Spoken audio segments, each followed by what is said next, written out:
Chapter 27. Anti-Catholicism, Overestimated and Undervalued.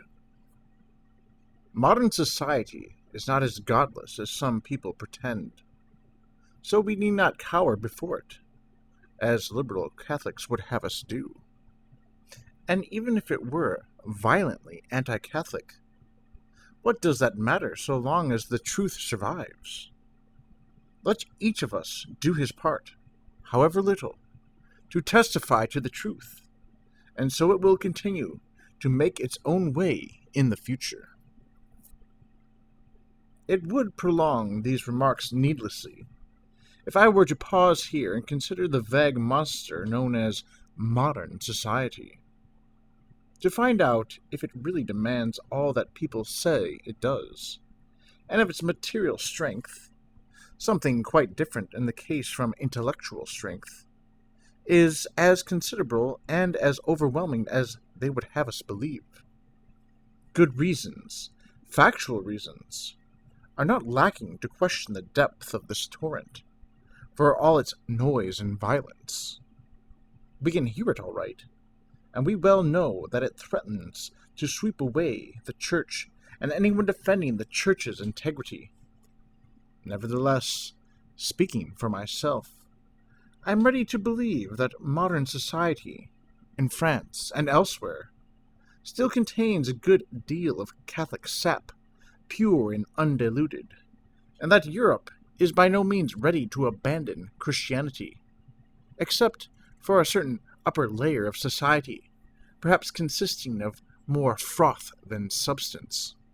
I cannot admit that the political, literary, and artistic groups who decree that Christ and his law have come and gone have deeper roots in French soil, and better represent the heart of the nation than its numerous and glorious clergy, countless good works, and the generous and inexhaustible zeal that has showered the land with benefits and monuments. One may disagree, arguing from the scandalous success of a godless book or some anti-Christian journal. This kind of success is to be deplored, no doubt, but it does not constitute an irrefutable proof. In the course of 1864 and 1865, more churches were built in France than there were editions of the blasphemies of Mr. Renan. The churches raise high their steeples, crowned with the cross. The work of the blasphemer has been trampled beneath the indifferent feet of the faithful once and for all. Translator's note. Ernest Renan, who lived from 1823 to 1892, was a rationalist, famous for his Life of Jesus, written in 1863, which sought to discover the historical Jesus, as opposed to Jesus Christ, the object of our faith. End translator's note. And who in our modern world can doubt what a political scandal would arise if the state were to suppress the age, for example, or imprison for a religious act the bishop of the diocese in which the age has the most readers? Translator's note. La Siècle, or The Age, was a political daily founded in 1846 by Mr. Ducac. It was in favor of a constitutional monarchy, like that of Louis Philippe, but was virulently anti-clerical.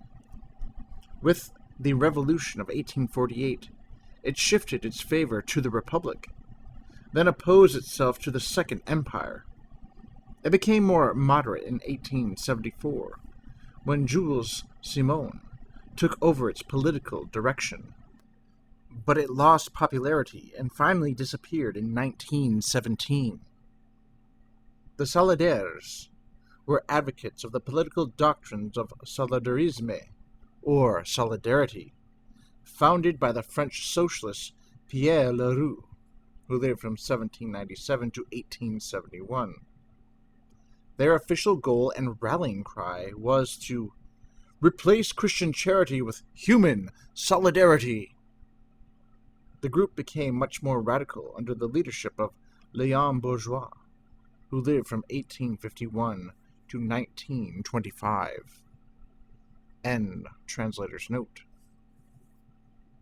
Joseph de Maistre wrote, "At the beginning of this century, natural to the way France is governed, to the national ideas of the French peoples, there is a certain indefinable element that is theocratic and religious, and which is forever coming into play.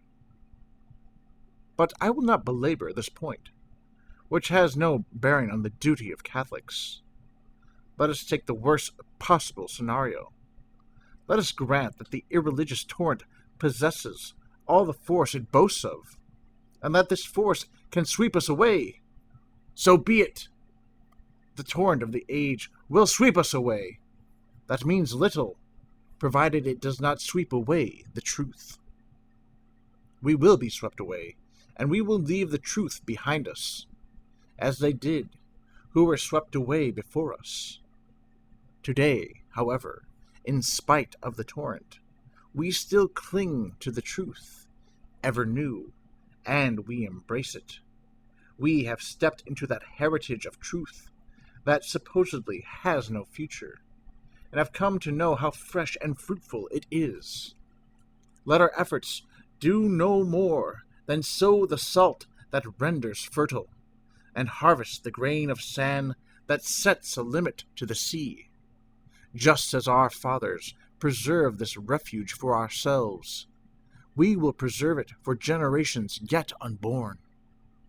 The world either has a future or it has not. If we are approaching the end of time, then we need only build for eternity. If long ages are yet to unfold, then by building for eternity, we will have built for time.